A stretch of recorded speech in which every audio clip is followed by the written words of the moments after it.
नमस्कार, मैं हूं doctor Divya Goyal. I am a director neurology in SSP heart and multi speciality hospital, Faridabad. जो सबसे कॉमन प्रकार के हेडेक्स हम अपने न्यूरोलॉजिकल प्रैक्टिस में देखते हैं, दे आर मोस्ट कॉमन, जो ज़्यादा जनता को पता ही है, माइग्रेन्स। इसके अलावा tension type headaches, cluster headaches और कुछ सेकेंडरी हेडेक्स जिनके कुछ स्पेसिफिक कारण होते हैं, जैसे कि ब्रेन ट्रॉमा होना, ब्रेन हेमरेजेस होना, then infections of the brain, tumours of the brain, और इसके अलावा बहुत अनगिनत और बड़ी लिस्ट है। बट सबसे कॉमन जो है वो माइग्रेन्स और टेंशन टाइप हेडेक्स। सो ये कुछ प्राइमरी हेडेक्स होते हैं। प्राइमरी हेडेक्स वो होते हैं जो वेसल्स के फूलने से होते हैं और उनका कोई सेकेंडरी कॉज नहीं होता, यानी कि एमआरआई ब्रेन नॉर्मल आता है या एनसीसीटी ब्रेन नॉर्मल आता है।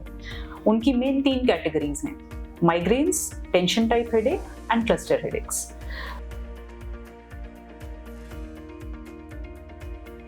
सो माइग्रेन्स जो सबसे कॉमन टाइप के हेडेक है, क्लिनिकली उसमें आधा सिर दुखता है।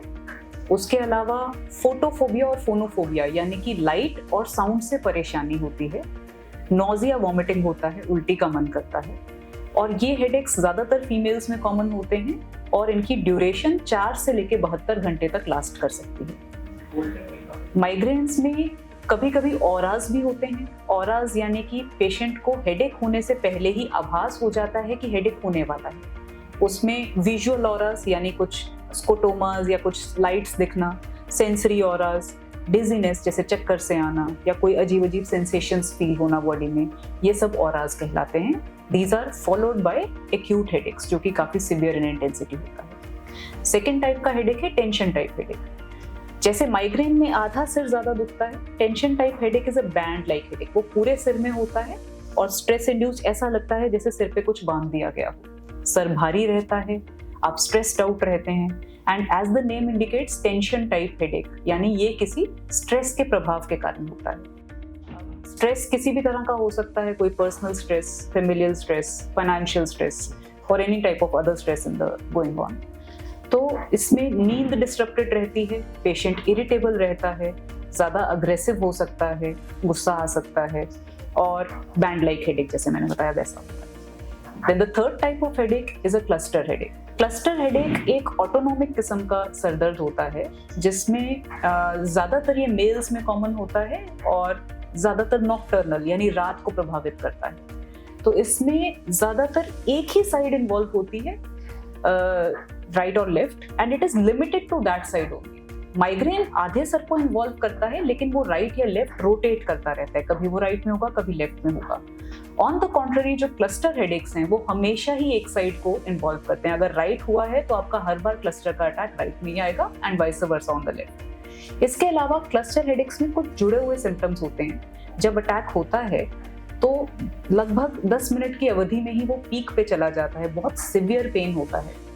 पेन होने के साथ साथ आपकी ऑर्बिट इन्वॉल्वमेंट, यानी आंख में काफी तेज दर्द आता है, नोज कंजेस्टेड हो जाती है। मान लीजिए राइट साइड में अगर दर्द हुआ है तो राइट साइड की नाक बंद हो जाएगी, राइट साइड की आंख लाल हो जाएगी और उससे पानी आएगा, और ये हेडेक लगभग 2 से 3 घंटे सबसाइड होने को ले लेता है।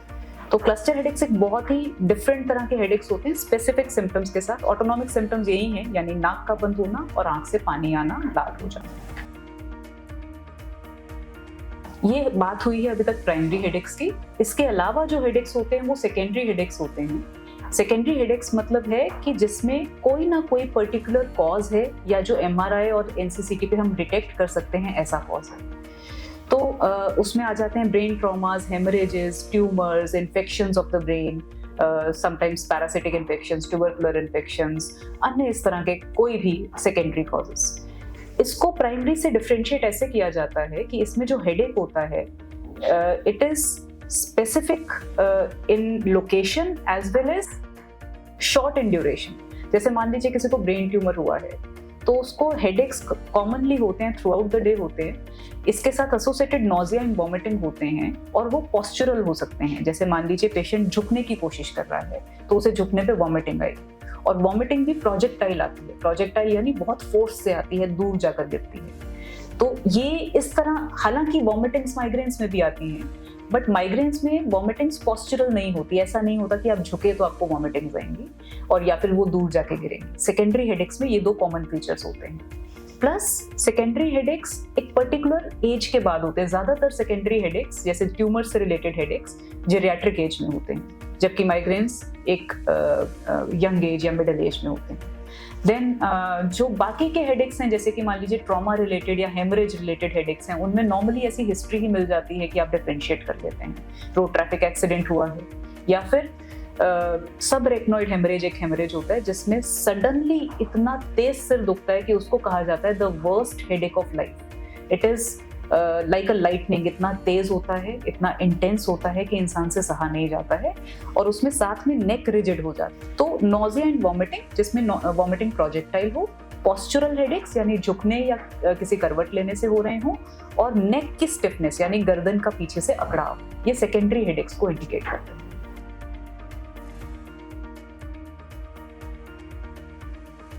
अगर पेशेंट का हेडेक अनएक्सप्लेन्ड है या वो माइग्रेन की कैटेगरी का नहीं है, तो नॉर्मली हम उनको स्कैन करना चाहते हैं। We either perform a screening test called non contrast CT head, या हम आगे का एडवांस टेस्ट ले सकते हैं जिसको कहते हैं MRI ब्रेन। इसके अलावा हम कॉन्ट्रास्ट स्टडीज भी ले सकते हैं उन लोगों में जिनमें हमें एक्सपेक्टेड है कि कोई स्पेस ऑक्यूपाइंग लीजन या फिर कोई इन्फेक्शन ऑफ द ब्रेन। अगर मान लीजिए ब्रेन की झिल्ली में इन्फेक्शन हो गई, जिसे मेनिंजाइटिस कहते हैं, तो मेनिंजेस एनहांस होती हैं यानी कॉन्ट्रास्ट पकड़ती हैं। सिमिलरली अगर कोई स्पेस ऑक्यूपाइंग रीजन है यानी कोई ट्यूमर या गांठ है, तो उसमें वो भी कॉन्ट्रास्ट पिकअप करती है। या कोई इन्फेक्शंस हैं जैसे ट्यूबरकुलोसिस या न्यूरोसिस्टिक साइकोसिस, जो कि एक पैरासिटिक इन्फेक्शन होती है, उसमें जो लीजन्स बनती हैं वो भी कॉन्ट्रास्ट से एनहांस होती हैं। तो ज्यादातर हम CT या MRI ऑर्डर करते हैं इस तरह के हेडेक्स में, और कॉन्ट्रास्ट डिपेंड करता है कि हम क्या सोच रहे हैं, उस पर डिपेंड करता है।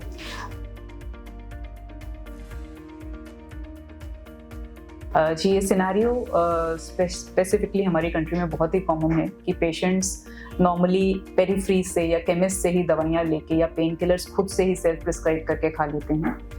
तो प्रॉब्लम क्या है कि इन चीज़ों से पैराडॉक्सिकली हेडेक्स वर्सन हो जाते हैं, क्योंकि अगर आप बहुत ज़्यादा देर तक पेन किलर्स का सेवन करते हैं तो आप पेन किलर्स को रेजिस्टेंट हो जाते हैं, उसके साइड इफेक्ट्स आते हैं, गैस्ट्राइटिस हो जाती है, किडनी प्रॉब्लम्स हो जाती हैं, and ultimately you do not respond to the same medications.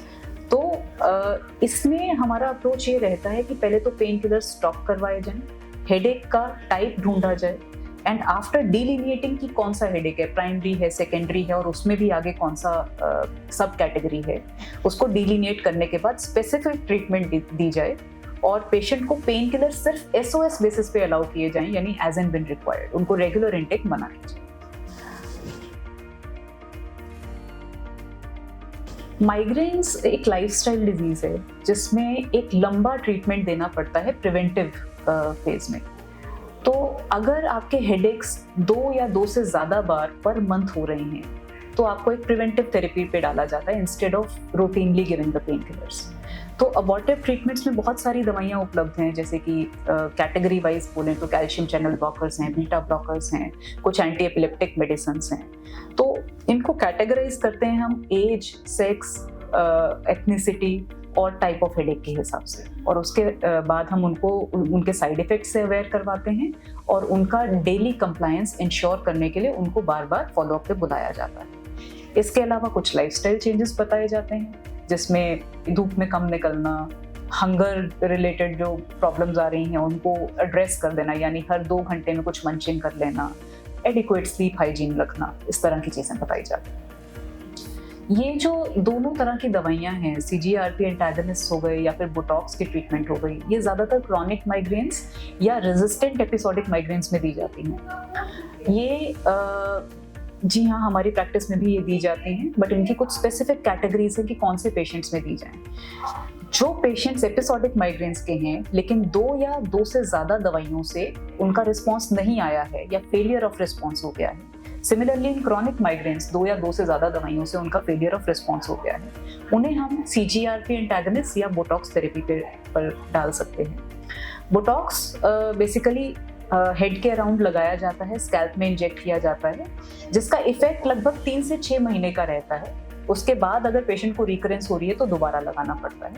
और जो CGRP थेरेपी है, CGRP एंटागनिस्ट्स, उसमें इंजेक्टेबल डोजेस दी जाती हैं। जैसे आजकल इंडिया में एरेन्यूमैब अवेलेबल है, उसको सबक्यूटेनियसली हर महीने एक इंजेक्शन लगता है और ये मिनिमम ऑफ 6 मंथ्स और मैक्सिमम ऑफ 5 इयर्स तक लगाया जा सकता है, डिपेंडिंग अपॉन कि पेशेंट का फेलियर रेट कितना है और रिस्पॉन्स रेट कितना है। लाइफस्टाइल मेजर्स चेंज करवाना एक बहुत ही इंपॉर्टेंट पार्ट है मैनेजमेंट ऑफ हेडेक का। सिर्फ दवाइयाँ देने से उनका बायोकेमिकल सिस्टम तो ठीक हो जाता है, लेकिन अगर हम लाइफस्टाइल चेंज नहीं करेंगे तो जब भी हम प्रिवेंटिव दवाइयाँ रोकने की कोशिश करेंगे, headaches are bound to recur. तो रिकरेंस ना हो इसके लिए पहले से ही पेशेंट के साथ बैठ के अन्य लाइफस्टाइल चेंजेस उनको समझाए जाते हैं। जैसे मान लीजिए माइग्रेन्स का एग्जांपल लें और पेशेंट हमें कह रहा है कि उसको धूप से हेडेक है, स्ट्रेस से हेडेक है, स्लीप डेप्रिवेशन से हेडेक है, हंगर और डाइटरी हैबिट से हेडेक है, तो हम उन सब चीजों पे काम करते हैं। जैसे कि मान लीजिए पहला उसने बता दिया धूप से है, तो हम उन्हें कहेंगे धूप में निकलना तो पड़ेगा ही काम करने के लिए, but you can use an umbrella, you can use dark shades. Sleep hygiene adequate रखनी है। स्लीप हाइजीन में उनको बताया जाता है कि एक डिसिप्लिन टाइम पे उन्हें बेड पर जाना है, कोई क्लटर नहीं होना चाहिए रूम में, रूम बिल्कुल शांत पीसफुल होना चाहिए, विदाउट लाइट्स होना चाहिए। रात को कोई भी स्क्रीन एक्टिविटी नहीं करनी है, इंक्लूडिंग टीवी, लैपटॉप्स और मोबाइल्स, एंड एक पर्टिकुलर टाइम पे ही उठना है ताकि उनका एक बॉडी सर्कैडियन रिदम में चला जाए और उनका एक स्लीप साइकिल निश्चित हो जाए। इसके अलावा स्ट्रेस मैनेजमेंट। देखिए, लोग कहते हैं कि स्ट्रेस कैसे दूर किया जाए। मैं हमेशा लोगों को एक ही सलाह देती हूँ कि स्ट्रेस को दूर नहीं किया जा सकता है। जब जीवन है तो स्ट्रेस भी होगा, अप्स एंड डाउन्स चलते रहते हैं, बट स्ट्रेस को कोप अप करना आना चाहिए। इट इज नॉट पॉसिबल कि हम स्ट्रेस से दूर भाग जाएं, लेकिन इट इज पॉसिबल कि हम उसको कैसे कोप अप करें, उसको कैसे फेस करें। तो उसके कुछ तरीके होते हैं, जैसे कि रिलैक्सेशन थेरेपीज, मेडिटेशन, योगा, जो कि आपके दिमाग को थोड़ा रिलैक्सेशन का टाइम देती है, क्योंकि हमारा दिमाग 24 घंटे चलता है, उसको रिलैक्स करने की जरूरत होती है। तो स्ट्रेस ना हो और स्ट्रेस हम कोप अप कर पाएं, उसके लिए जरूरी है कि हम एडिक्वेट नींद लें, प्रॉपर बैलेंस्ड डाइट, बैलेंस्ड आहार लें जिसमें पौष्टिक फल, पौष्टिक ग्रीन सब्जियां और इसके अलावा ज़्यादा से ज़्यादा वेजिटेरियन फूड इंक्लूडेड हो। बहुत अच्छे से हाइड्रेटेड रहें, जैसे गर्मियों में हम मेनली कूल लिक्विड्स का सेवन करें, गर्मियों में हॉट लिक्विड्स का सेवन करें, अपने बॉडी टेम्परेचर्स को मेंटेन करें और जंक फूड्स का सेवन हम कम करें। एंड आफ्टर दैट कुछ डिस्ट्रेसिंग की मेडिसिन भी आती हैं, but I do not prefer them. अगर लाइफस्टाइल को प्रॉपरली चेंज किया जाए, एनवायरनमेंट को अनुकूल बनाया जाए, तो स्ट्रेस को कोप अप किया जा सकता है। जी, एंजाइटी और डिप्रेशन का हेडेक्स को एग्रवेट करने में और एक एपिसोडिक माइग्रेन को क्रॉनिक माइग्रेन बनाने में बहुत बड़ा हाथ है। टेंशन टाइप हेडेक्स की उपज ही एंजाइटी जैसे डिसऑर्डर्स के कारण होती है। तो आई थिंक अगर एट्रीब्यूशन को चले, कॉन्ट्रीब्यूशन को चले, तो I think about 50% of the headaches are attributed to anxiety and depression. तो उसमें ये ज़रूरी होता है कि हम पेशेंट के साथ बैठ के उसका रूट कॉज जानें कि एंजाइटी किस वजह से है, ताकि हम हेडेक के साथ साथ उस रूट कॉज को भी उसको फेस करने में या उसको मिटाने में हेल्प कर सकें। There are certain anti-anxiety and antidepressants available जो कभी कभी हमें हेडेक के पेशेंट्स को देनी पड़ती है। तो the only thing to be kept in mind is उसका सेवन बुरा नहीं है, बट उसका प्रोलॉन्ग्ड हमें ड्यूरेशन नहीं रखना है ताकि पेशेंट एडिक्ट ना बने। एंड अपार्ट फ्रॉम दैट हमें उसके लाइफस्टाइल मेजर्स सुधारने हैं। हेडेक ट्रिगर्स बहुत सारे होते हैं, बट पर्टिकुलरली जो ज़्यादा मिलते हैं, जैसे धूप। पेशेंट्स कहते हैं मुझे यूवी रेज सूट नहीं करती, मैं बाहर निकलता हूँ मुझे हेडेक हो जाता है। तो उसमें धूप का सेवन, आप धूप बेसिकली आपके रेटिना पे और आपके हेड पे ना पड़े, उसके लिए you can wear a cap, you can wear dark shades, आप अम्ब्रेला कैरी कर सकते हैं। और आप घर से जब भी निकलें तो हाइड्रेटेड होकर निकलें, पहले ही शिकंजवी का ग्लास ले लिया, कोकोनट वाटर ले लिया, सो दैट आपको बाहर की गर्मी ज़्यादा परेशान ना करे। और एक ट्रिगर होता है पेशेंट्स को, स्पेशली माइग्रेन के पेशेंट्स को स्मेल्स बहुत परेशान करती हैं। कुछ लोग कहते हैं जैसे मैंने पेट्रोल पंप गाड़ी रोकी और मैंने पेट्रोल भरवाया, मुझे माइग्रेन शुरू हो गया। तो इन चीज़ों को रोकने के लिए बहुत ज़्यादा कुछ उपलब्ध नहीं है, बट आपका एक्सपोजर कम करने के लिए यही किया जा सकता है कि आप पेट्रोल भरवाते वक्त गाड़ी से बाहर ना निकलें, आप दूषित एनवायरनमेंट में ना जाएं जहाँ पंजेंट स्मेल्स होती हैं। देन नॉइजेज ऑल्सो, ये भी बहुत बड़ा ट्रिगर है माइग्रेन का। तो आप डीजेज में, पब्स में अवॉइड करें जाना जहाँ बहुत लाउड म्यूजिक होता है। देन अदर देन दैट कुछ ट्रिगर्स ऐसे होते हैं कि जैसे हंगर वगैरह, जैसे मान लीजिए आपने बहुत देर तक खाना नहीं खाया, आप बिजी थे अपने काम करने में, तो 4-5 घंटे से कुछ खाया नहीं है तो हेडेक हो गया। तो उसमें यही होता है कि पॉकेट में कुछ मंचिंग आइटम्स रखिए, ड्राई फ्रूट्स रखिए, कुछ फल रखिए अपने पास, तो रेडी टू यूज आइटम्स जो आप पॉकेट में से ही अपना निकालें और खा लें, क्योंकि कई बार इंसान इतना व्यस्त होता है कि उसको खाने के लिए टाइम नहीं निकलता है, तो रेगुलर मंचिंग हेल्प्स। तो इस तरह से अपने ट्रिगर्स पर काम करना है। बाकी हर एक इंसान के अलग ट्रिगर्स होते हैं, कुछ लोग कहते हैं मुझे चॉकलेट से हो जाता है, कुछ लोग कहते हैं मुझे स्ट्रॉबेरी से हो जाता है। तो मेरी सलाह यही है कि अगर आपको स्पेसिफिकली अपना ट्रिगर पता है तो आप उसको अवॉइड कीजिए। So that is the only humble advice that I can give.